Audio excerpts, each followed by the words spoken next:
sejam bem-vindos a mais um episódio do podcast Agora Engenheiro, episódio 29. Episódio 29, vamos falar hoje sobre um assunto bem interessante que é a parte de orçamentos. A profissão orçamentista, né? Como conseguir ganhar dinheiro nessa área, né? Seja como a sua profissão principal ou como uma forma de ganhar renda extra, né? A gente vai falar um pouquinho sobre isso. E sobre alguns aspectos importantes que a pessoa deixa passar batido e aí por diversas vezes a planilha pode ficar totalmente furada. Várias vezes a gente percebe que a gente tem lá um contato com os profissionais, com os donos das consultoras, falam, não, orçamento é furado, nunca dá certo, tal. Mas às vezes as falhas acontecem ali dentro dos próprios processos deles, das empresas, que fazem os orçamentos estarem furados. Mas vamos lá, né, Play? Vamos começar o podcast de hoje.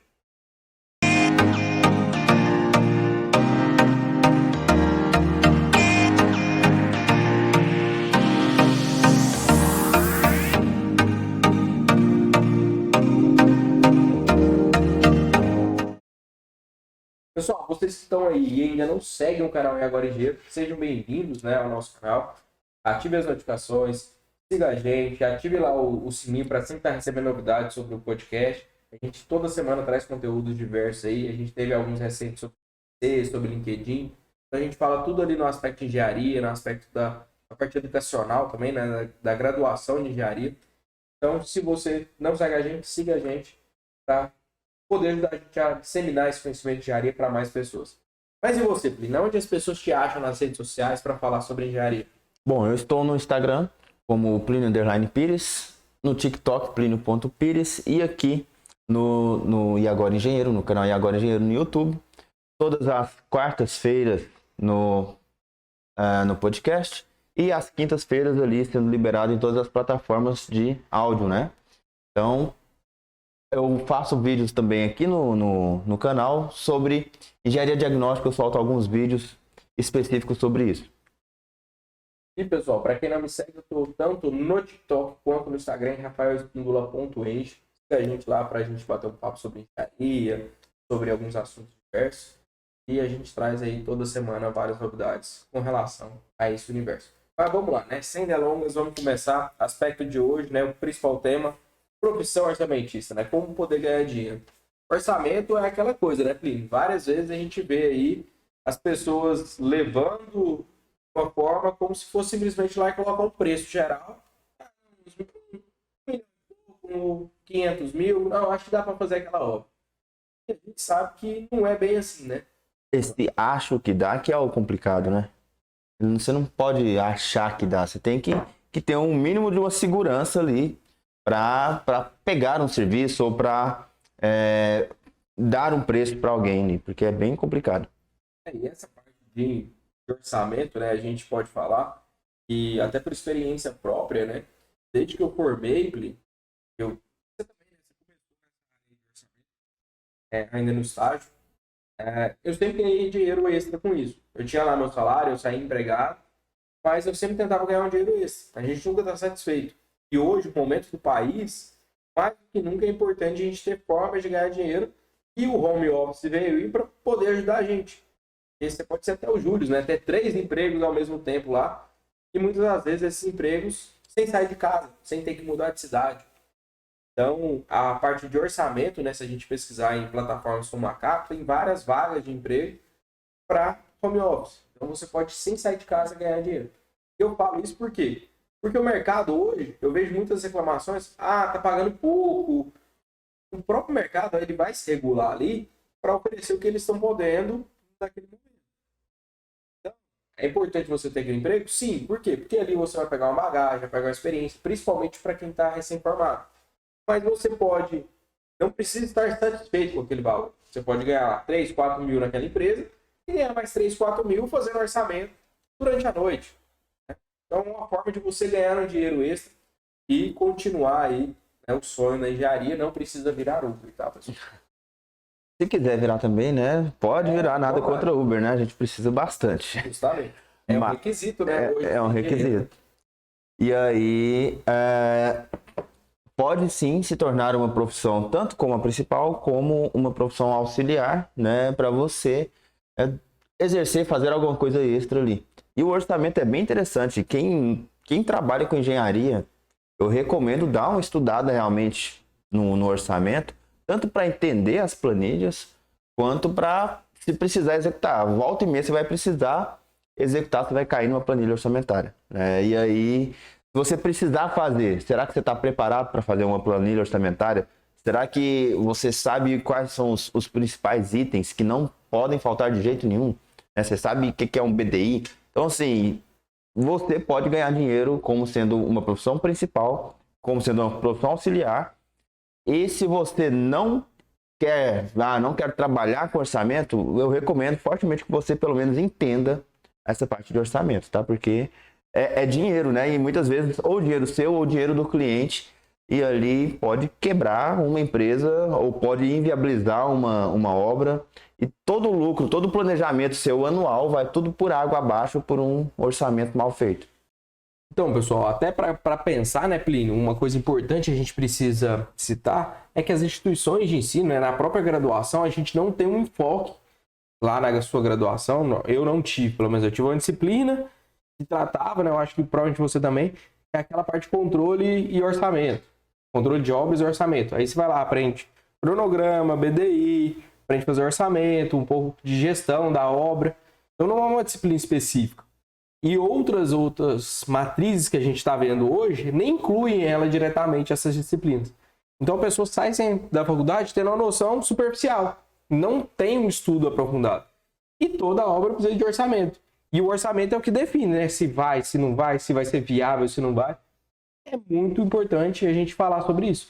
E a gente também não vê pós-graduações, né, específicas na área. A gente vê, às vezes, dentro de uma pós-graduação, tem lá um módulo de orçamento. Então, as pessoas não enfocam isso como algo principal. E eu vejo isso como uma falha muito grande e podendo ser até um dos motivos que a gente tem tanta obra abandonada, tanto problema para construir no Brasil. As obras públicas nem se falam, né? Porque quando você fala de obra pública, por que a obra pública não é terminada, não é acabada no Brasil? Porque a gente passa por um processo de licitação. Todo processo de licitação tem uma planilha orçamentária base que deve ser seguida. E aí, muitas das vezes, está furada aquela planilha.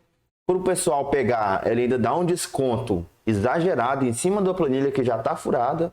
O cara faz até a metade ali, abandona. E aí é outro processo, mais um ano parar. Por isso que a gente vê tanta obra pública inacabada, né? Boa parte disso é falha de orçamento e de entendimento das planilhas orçamentárias. A gente vê muito, né? Eu tenho trabalhado há algum tempo nessa parte, e as pessoas não entendem o que é o orçamento, não entendem qual o papel dele, não sabem o que é o famoso BDI. Porque você põe lá o custo dos itens e depois vem o BDI. O que é o BDI? É imposto, é seguro, é garantia, é administração central, é o lucro da empresa. E aí eu recebo lá do construtor que quer me contratar para fazer o orçamento da obra pública dele. Não, pode deixar que depois eu dou um desconto lá no BDI e tudo ok. Ou joga um valor padrão pro BDI, né? Eu trabalho com um BDI de 20 e tantos %, eu não sei nem o que tá compondo aquele BDI. E aí que é o problema, né, Felipe? Porque quando a gente vai dividir lá, né, pelo TCU lá, tem um acordão lá do TCU do BDI, a gente tá falando em torno de 7% de lucro. Agora você imagina, você vai lá e dá 13, 15, 20% de desconto. Você não tá tendo lucro mais. Você tá tendo prejuízo, e muito. Agora você imagina como que você faz isso diretamente numa obra. Então tem que tomar muito cuidado e tem que entender esses pormenores aí que tem com relação ao orçamento. E eu falo que o orçamento é tão importante quanto desde lá do estudo preliminar, né? Várias vezes a gente vê que é importante você fazer um estudo para ver se é viável implantar um empreendimento naquele local. E o orçamento entra lá para quê? Não é viável, porque você vai construir tantas torres aqui, mas você precisa de uma fundação que vai gastar mais do que você pode, né, naquele local. Não, vamos fazer outro empreendimento. Então tem toda essa parte de entendimento do processo ali que é relevante ser estudado e ser levado a sério na parte de orçamento. E as pessoas não entendem mesmo. E várias vezes a gente vê o quê? Vários itens faltando, né? A gente até já discutiu em off aqui em alguns momentos. E a gente pega lá várias vezes uma planilha e não tem vários itens. Mas como assim não tem vários itens? A gente tem itens que são extremamente relevantes e que o pessoal não coloca na planilha. Aí uma dica que eu dou é o quê? Ter uma planilha base. Uma planilha base, como assim? ter lá um orçamento que tenha ou uma listinha de itens que você não pode deixar faltar no seu orçamento. Por exemplo, você vai precisar de uma mão de obra de profissionais, como engenheiros, mestres de obras, encarregados, técnico de segurança, apontador, almoxarife, na sua obra. Se você não colocar isso no seu orçamento, alguém vai ter que pagar, porque você vai precisar desse profissional. O seu funcionário, ele vai ter que se alimentar. Então, se você não pagar café da manhã e almoço, você vai ter que tirar de outro lugar para pagar para ele. Seu funcionário tem que usar EPI. Se você não colocar lá, você não vai funcionar. Você vai fazer cópias de projeto, você vai fazer ligações provisórias de água, energia, dar bits para ele, fazer limpeza final de obra, né? Paisagismo. Gente, o pessoal esquece de colocar paisagismo. Vai lá e vê. Porque a gente tem lá nas obras públicas planilhas gerais ali de referência. Só que tem lá arbusto médio, arbusto baixo, árvore de grande porte. Mas beleza. Quanto que isso custa? Não, mas lá no projeto tem que ele quer um arbusto médio, japonês, tarará, amarelo. É 3, 4 vezes o valor. E o pessoal não faz essa compatibilização entre os projetos e o orçamento. Simplesmente coloca. E aí, nesse caso dos arbustos, não, são 300 mudas. São 300 mudas com diferença de R$1.000. Então, assim, é bem complicado. Não, e aí esses furos vão para onde? Você vai ter que tirar de lucro. Porque imposto vai pagar do mesmo jeito. Os seguros, as garantias vai e não volta para você. Então tem muita coisa que você vai ter que gastar e que você vai ter que tirar de outro lugar. E aí você já deu desconto, aí que você perde dinheiro mesmo. Por isso que as obras no Brasil não acabam. Aí quando você começa a falar, você falou uma coisa interessante ali, né? O pessoal esquece de colocar a alimentação do funcionário na planilha. Pensa que é só item de material, né? Material, mão de obra ali, esquece que a mão de obra é uma pessoa trabalhando ali que ela tem que almoçar, tem que tomar um café. E ali todo dia, imagina, você fez a planilha, beleza, mas você está executando a obra, todo dia você passa na padaria e vai R$50 para comprar um café da manhã pro pessoal. Aí depois você tem que dar mais R$10 ali da marmita do pessoal e tal. Por dia você tá gastando R$200, R$300. Hoje provavelmente ainda tá uns R$15 no Webtex, né? Eu tô colocando bem baixo, né? Tô colocando que você fez um acordo com o restaurante ali, aquela marmitona básica. Mas imagina só. E aí por dia, seu dinheiro vai indo embora só com a alimentação do cara e não tem aquele item na planilha. Cara, cadê? Eu tô ganhando tanto dinheiro aqui, essa planilha parece que tava tão boa, mas cadê meu dinheiro? Cadê meu dinheiro? Eu não tô com dinheiro nem para fazer o básico. Quando você vê, tem um furo desse.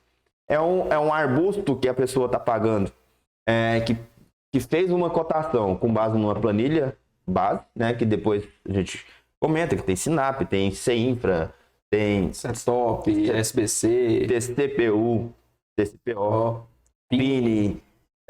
Tem várias planilhas e aí a pessoa pega lá. Toda planilha, pessoal, base, ela tem um documento que mostra daquele item, da onde como que eles se basearam para tirar aquele preço, tem tudo explicado, mas ninguém vai atrás, só pega o preço. Aí tá lá, um arbusto médio tá pagando R$250 no arbusto médio. Aí, se a pessoa procurasse a documentação, tá falando, ó, esse arbusto é tal da árvore de tal espécie, assim, assado, cotado em tal região. É aquela que você vai colocar, a sua é compatível com aquele preço, né? Na sua região tem. Então, assim, às vezes um paisagismo desse inviabiliza todo o custo do negócio e a pessoa não dá moral. E é importante, Plínio, a gente até entender que em vários momentos a gente vai falar de obra pública, né? A obra pública, a gente tem um outro problema que é muito relevante olhar a questão do orçamento, que é o órgão que vai estar fiscalizando.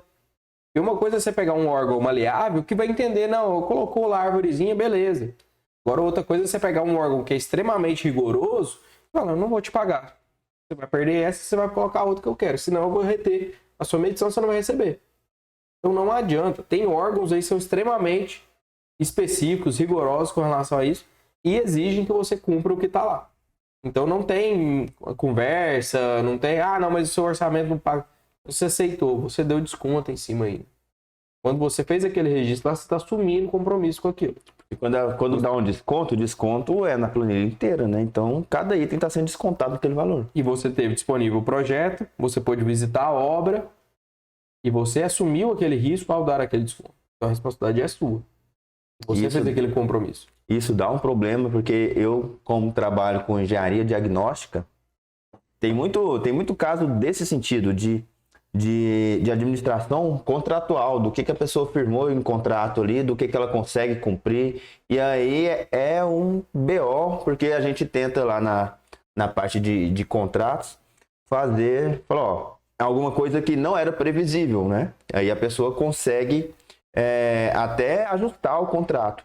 Agora, uma coisa previsível, que a pessoa deu desconto por conta própria, não fez a visita no local, como é que isso aí dá muito mais trabalho para ela tentar algum tipo de negociação? Não, Plínio, essa parte da visita é tão importante. Teve uma vez que a gente estava fazendo umas creches e tal, e normalmente o problema da creche, ali nos anos 2012, 2013, a creche era licitada por 1.300.000. O povo dava lá 15, 20%, pegava por 1 milhão, 1.100.000 e tentava executar. Para executar ela mesma, você precisava de 1.400.000, 1.500.000 para executar ela, utilizando material como era pedido no memorial descritivo. Beleza. Saiu uma creche com um valor um pouco mais alto. O dono da empresa abriu o olho e falou assim: não, para participar dessa obra. Essa vai dar lucro. Essa vai dar lucro, né? A gente fica rico. Só que a gente foi fazer visita em obra, em loco, na obra. E essa foi a nossa sorte. Quando eu chegou lá, tinha um arrimo e uma contenção. Era alto, cara. Devia ter mais de 20 metros de altura. A gente ficava debaixo, você olhava para cima, você nem via. Parece que o terreno, você contornava a rua assim, você não conseguia falar. Aí, não, vamos fazer um estudo para ver se é viável ou não. Eu peguei uns professores da época da faculdade, levamos lá. A contenção, o arrimo que tinha que fazer ali, o sistema de drenagem que tinha que ser feito para aguentar qualquer edificação ali, era mais caro que a licitação. Então era inviável. E o que mais acontece nesses casos? O pessoal, né, principalmente trabalha com licitação, pode ir lá fazer uma visita em loco ou assinar um termo que está concordando com como está lá. E quando você não faz essa visita, você pode ter surpresas. Muitas vezes a gente faz reformas. Porque numa planilha base dessa, provavelmente o pessoal do certame lá colocou um valor X, né? Eles não fizeram um projeto do muro de arrimo, de contenção nesse caso. O que eles devem ter feito? Falar, um muro tal altura, geralmente é tantos reais por metro quadrado, jogou um valor lá, talvez até pegou da planilha base, né? Muro de contenção assim assado. Então, jogou. E aí o preço fica muito aquém do real. E essa história de visita, Rafael, eu tenho alguns relatos também, porque, por exemplo, quando você pensa, quando você fala de é um trabalho remoto, você consegue fazer de casa. Eu falo que 90, 95% do trabalho do orçamentista é de casa, realmente. Você reserva 5% para você fazer aquela visita ou pedir para alguém fazer a visita. Então, o interessante é que a pessoa que está fazendo a planilha, que esteja a par de cabo a rabo ali da planilha, que ela entenda, de fato, que ela veja o que está acontecendo na obra, né? Porque teve uma vez que eu comecei a trabalhar com orçamento ainda na faculdade, quando eu estagiava lá no Centro de Gestão de Espaço Físico. Que é o centro que gerencia todos os tipos de construção, avalia a viabilidade de construir. E aí chegam os orçamentos, né? A gente fiscalizava tanto as obras quanto os orçamentos. E boa parte das obras públicas, você está continuando uma obra que está inacabada. E aí o pessoal fez o orçamento como se fosse um terreno livre, né? Um terreno perfeito, um terreno bonitinho. Só que aquele terreno ele já tinha uma construção inacabada ali. Então o que acontece? Para você, na planilha, o cara tinha colocado uma limpeza de terreno mecanizada, com um trator lá e tudo mais, remoção mecanizada, trator assim, caçamba. E aí fala, cara, beleza, colocou aqui, né? A priori tá tudo bem, fala, o cara lembrou da limpeza do terreno. Ótimo, né? Ótimo, mecanizado, né? Porque é mais rápido, a gente precisa de cortar custo aqui com prazo. Beleza. Ele falou, não, esse orçamento tá muito grande, vamos lá fazer uma visita no local. Cara, o prédio já estava inacabado, você não tinha acesso nenhum para entrar, para fazer limpeza do terreno. Você tinha que fazer uma limpeza manual, e ali, ao invés de 2 dias, você levaria uma semana para fazer a limpeza. E aí, o custo, né, você já oneraria ali uma semana no seu cronograma. E aí, fala, cara, esse cara não tem nem noção do que ele está fazendo. E aí, da limpeza, teve que mudar tudo. você já vê que o cara não visitou a obra. Aí você fala, o cara não olhou isso aqui, né? Se o cara colocou uma limpeza mecanizada onde nem cabe um trator, aí a gente começa a olhar item por item. Teve um item que a parte de instalações elétricas, que ele colocou, não, as instalações elétricas já estão prontas. Não precisa mexer na instalação elétrica. Uhum. Nossa, você vai ver a instalação elétrica do local, é uma ponta aqui, mas é um fio cortado ali, é isso. O cara ia ter um custo todinho de fazer uma verificação completa, né? Além de retirada para substituir material. Então, assim, às vezes o cara pensa, fala, não, os fios já estão lá, é só ligar. É.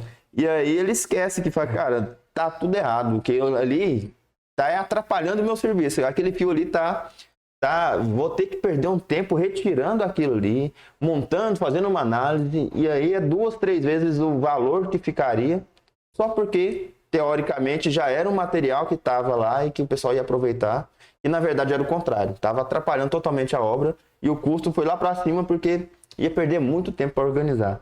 E aí a pessoa pensa, ó, tira 5% do seu tempo ali no orçamento e tenta entender o que está acontecendo, porque é muito fácil você colocar 300 metros de fio 2,5 aqui, beleza, mas e a manutenção da rede que já tem, e a retirada do que não está prestando, e a análise então assim, é tanta coisa que vai onerando, que é por isso que a pessoa tem aquele mito que o orçamento é tudo furado, né? Que o orçamento é tudo furado.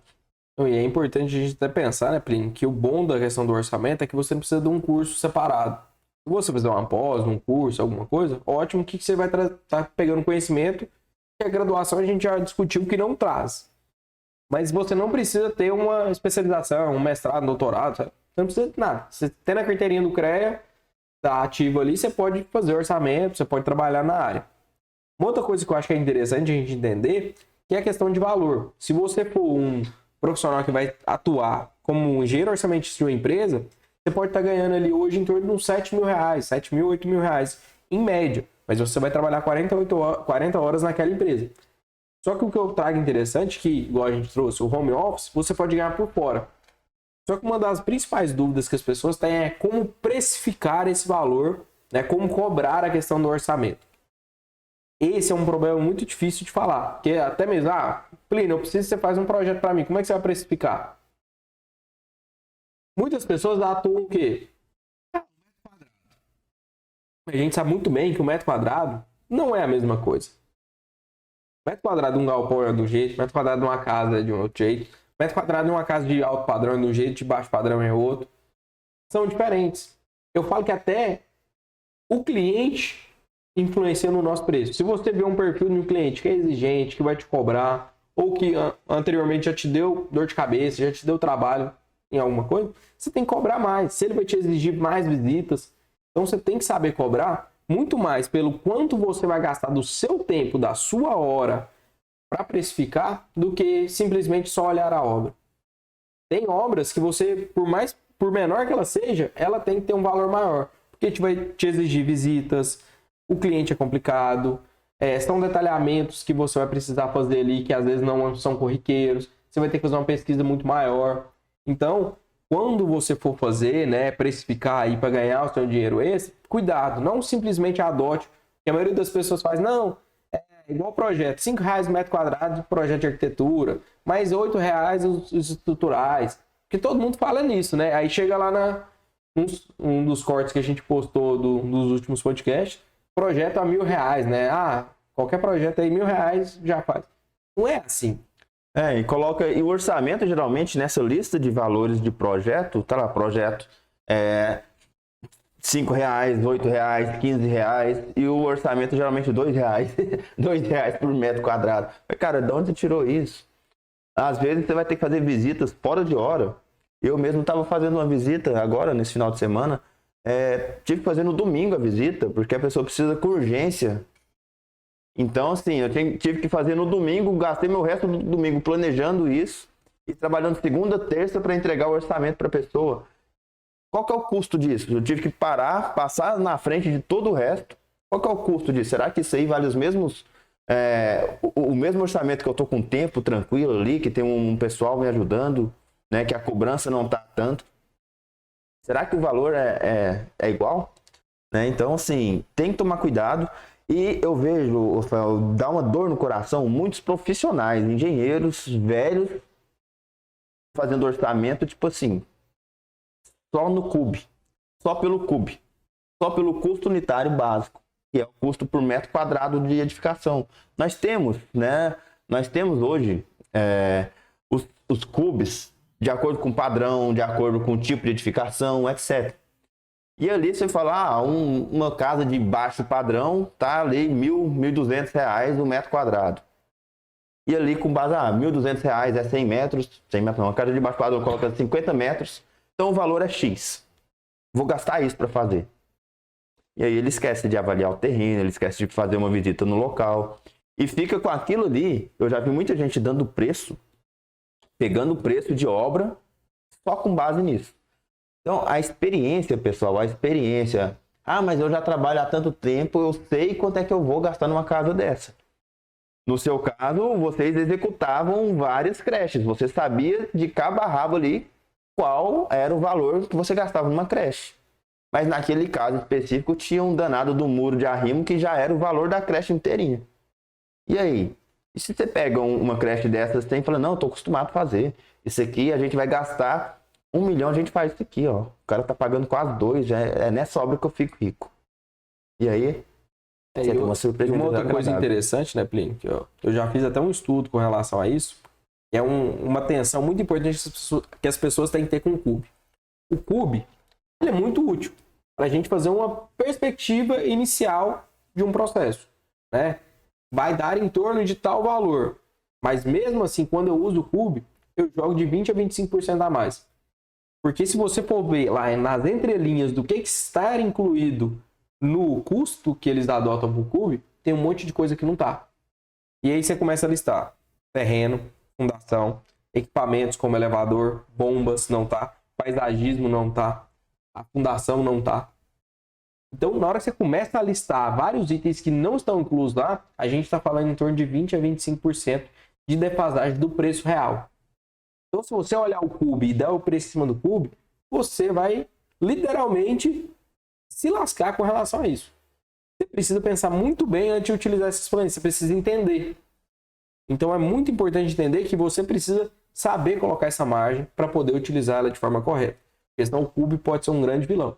E muitas pessoas, igual você falou, usam o CUB como sendo a verdade absoluta e vai lá e dá um preço global e pronto. Esse é meu orçamento. CUB não é orçamento, né? CUB não é orçamento. CUB é um custo unitário básico que é uma aproximação, uma estimativa ali, principalmente para questões de avaliações e tudo mais, mas não é orçamento, não é o valor final de uma obra. O CUB. E aí o pessoal fala, não, mas eu vou tocar a obra, então vai ser mais barato. Assim, você não está se enquadrando como um custo, né? Isso é um erro muito grande. Fala, não, se ali é R$1.000, consigo fazer por R$500, porque é eu que vou tocar a obra. Então, assim, é complicado. É a mesma coisa a gente, né? Você trabalha muito na área de patologias, você falar que você vai fazer um laudo, não, mas é só a parte intelectual, você não vai ter que gastar com nada, então dá pra gente dar um desconto grande. Quantas horas, quantos dias ali você vai deixar de fazer outras atividades, de ganhar onde para gastar para fazer aquilo ali? Você não pode tirar o seu. Você tem que incluir fazer o orçamento desse processo é muito importante. Você tem que entender isso. E eu acho que as pessoas ainda têm que entender, Pli, o que elas podem desenvolver com o orçamento. Quais as atribuições normalmente ela tem. Porque não é simplesmente lá levantar um quantitativo e pôr um preço. O orçamento em si, como um todo, ele tem toda a discriminação, né? Você precisa entender que você vai ter que realmente levantar um quantitativo, colocar um preço, mas o seu quantitativo, a sua descrição do seu produto, pode ser necessário você fazer uma composição, discriminar item por item o que está lá dentro, né? Não é simplesmente, vou fazer uma alvenaria, mas o que tem na alvenaria? É importante. Disso, qual o cronograma que eu vou gastar na minha obra? Qual a necessidade de prazo que eu vou precisar ter para colocar lá? O que é o tal do BDI? Né? O que vai ser a curva ABC? Quais são os meus principais itens ali dentro que eu tenho que ter relevância na hora de estudar? Então, a gente tem várias atribuições como orçamentista. E isso está faltando no mercado. Não, a gente não tem profissionais que estão atuando nessa área que podem ganhar dinheiro. Então, se você está aí, às vezes a profissão de orçamentista pode ser um diferencial para você ter como profissão principal ou uma profissão secundária para você ganhar renda extra. Então, preste muita atenção que pode ser uma grande oportunidade para você. Não, e olha só que interessante. Eu vou até chamar a atenção para um olhar diferente, porque muito se fala hoje em Lean Construction, que é a construção enxuta, que é a parte de produtividade. E aí a pessoa esquece, né? A pessoa, quem você conhece de engenharia ali que mede, por exemplo, a produtividade do pedreiro dele? Ah, mas o que isso tem a ver com o meu orçamento? Só tudo. Se é o cara, a sua mão de obra que está executando, né? Se o João faz 1 metro quadrado de alvenaria em 1 hora e o José faz 2 metros quadrados de alvenaria na mesma hora, o José está trabalhando 2 vezes mais rápido que. Então, a obra, aquela etapa, vai levar a metade do tempo. Ou seja, daí você já economizou a metade, praticamente a metade do valor ali. Ah, mas eu uso a planilha do Sinap. Ah, beleza, eu uso a planilha do Sinap. O que ele está sendo considerado? Né? E olha só que interessante. O pessoal não mede a mão de obra dele. Então, assim, você pode usar uma planilha como base? Pode. O ideal é você ter uma informação de como é que aquele cara trabalha, né? Se você tiver isso aí é o auge da perfeição ali do controle na sua obra, né? Seria excelente. E é isso que o Lean prega, né? A produtividade em todos os níveis. E aí você pensa o seguinte, a planilha, vamos supor, você vai assentar um piso cerâmico. Como é que você levanta o quantitativo de um piso cerâmico? Como que você levanta o quantitativo de um piso cerâmico? Já viu o tanto de quebra que tem de piso cerâmico? Tanto de corte errado? Quando você pega uma planilha, uma Sinap, por exemplo, você pega lá, piso cerâmico assim, assado. Quando você vai na composição, tá lá, para assentar 1 metro quadrado, eu vou precisar de 1,1 metro quadrado de piso. Então, no preço do Sinap, já está contando uns 10% a mais de piso. Quando você está pegando preço de mercado, você está contando esses 10% a mais? Porque quando você pega no Sinap, tá, né? Quando você levanta o quantitativo e não usa uma planilha assim, você vai usar um preço seu. Será que você está contando? Você está lembrando esses detalhezinhos de quebra, de desperdício, de alvenaria, tanto de tijolo que quebra no transporte? Ferragem. Tanto de corte, vem lá a barra, o vergalhão de 12 metros, vai cortar, vai ter um monte de rebarba lá que você não vai usar para nada. Então, quando você pega uma planilha, é bem interessante falar disso, e disso aí o Rafael domina e tem feito muito conteúdo de orçamento, né? O pessoal que tá acompanhando, que tem muita novidade vindo aí na parte de orçamento, fica ligado porque esses detalhezinhos pegam mesmo. E é interessante a gente entender, Plínio, em que sentido? É muito importante a pessoa entender que ela pode analisar aquela planilha, analisar aquele orçamento para quantificar funcionários, quantificar os pedidos de material, e se você tiver ali, você consegue realmente montar as suas equipes, consegue fazer uma análise prévia para entender todo o processo. Então, até mesmo para a gente chegar na parte final aqui do podcast, o orçamento em si, ele te traz muitas informações, e as pessoas não sabem ler isso, não sabem utilizar isso da forma correta. E é isso que a gente está vendo cada vez mais faltando no mercado. Então tem que tomar muito cuidado com isso. E utilizem o orçamento. Ele está lá para ajudar vocês. Ele não é só um papel que está lá escrito, carimbado e assinado por alguém. Tomara, né? Queiram utilizar o orçamento para te ajudar, porque vai facilitar muito. E como o Rafael falou, tem uma planilha base. Uma planilha o mais completa possível. Eu também tinha na época uma planilha de uma biblioteca que nós orçamos, que é uma planilha que tinha todos os itens possíveis de parte elétrica, de cabeamento, de rede, de tudo. E aí eu sempre usava ela e sempre ia deletando, pegava a completa e ia deletando os itens que eu não ia precisar para fazer as outras, né? E aí quando você pega uma nova, você fala, não, eu vou adicionar aquele item lá, porque aquele item eu nunca tinha visto o pessoal usar e é importante eu lembrar. E é importante. E fala, nossa, olha, eu tenho que lembrar desse detalhe aqui, porque naquela visita aconteceu esse detalhezinho aqui, por exemplo, da limpeza que eu comentei. Né? Então, assim, limpeza, beleza. Mas pro item de limpeza, verificar os acessos à obra. Né? Verificar as condições existentes básicas. Falar, tem alguma coisa que está inacabada? Qual que é o custo para você tirar o que está inacabado para depois refazer? Uma reforma, um orçamento de uma reforma é totalmente diferente de uma reforma de uma obra que está iniciando do zero, né? Porque você tem todo o custo de retirada, transporte, alocação daquele entulho para depois executar. Então o pessoal esquece disso. Uma reforma de uma parte hidrossanitária, imagina, é tudo embutido. Eu vou reformar, vou ter que refazer tudo. Então, você vai ter que quebrar, você vai ter que retirar, você vai gastar muito tempo tirando aquilo ali para depois fazer. Então, se você não colocar esses detalhes em planilhas, fica realmente uma planilha furada que não vai servir para nada. Justamente. Pessoal, e o nosso foco principal nesse podcast hoje era mostrar para vocês a questão da importância da parte do orçamento, né? E como você pode transformar isso em uma profissão. Seja a sua profissão principal, como um grande engenheiro orçamentista no Brasil aí, ou como um elemento de segundo plano. Para você ter lá 2, 3 clientes ao longo do mês e tirar uma renda extra. Uma renda extra que possa te ajudar. Então, se você está aí e você gostou desse podcast, né? Dê like, ative as notificações, siga a gente no nosso perfil no YouTube, né, Plínio? Para a gente poder ajudar a disseminar mais conteúdos como esse. E se você quiser fazer um comentário, mandar alguma pergunta, utilize o YouTube para poder comunicar com a gente de forma mais fácil. Mas, Plínio, onde que as pessoas te acham nas redes sociais aí? Instagram, Plínio_Pires, TikTok, Plínio.Pires e aqui no canal E Agora Engenheiro, tanto no podcast quanto com vídeos menores ali, especificamente sobre engenharia diagnóstica. É isso aí. Se vocês não me seguem ainda, sigam lá também, tanto no TikTok quanto no Instagram, rafaelespina.eng, para mais conteúdo sobre engenharia e sobre assuntos diversos aí desse universo. Tá bom? Pessoal, até o próximo. Fiquem com Deus e acompanhem a gente aí nas plataformas de streaming, no YouTube, que a gente sempre está trazendo novos conteúdos para vocês. Um abraço e até a próxima.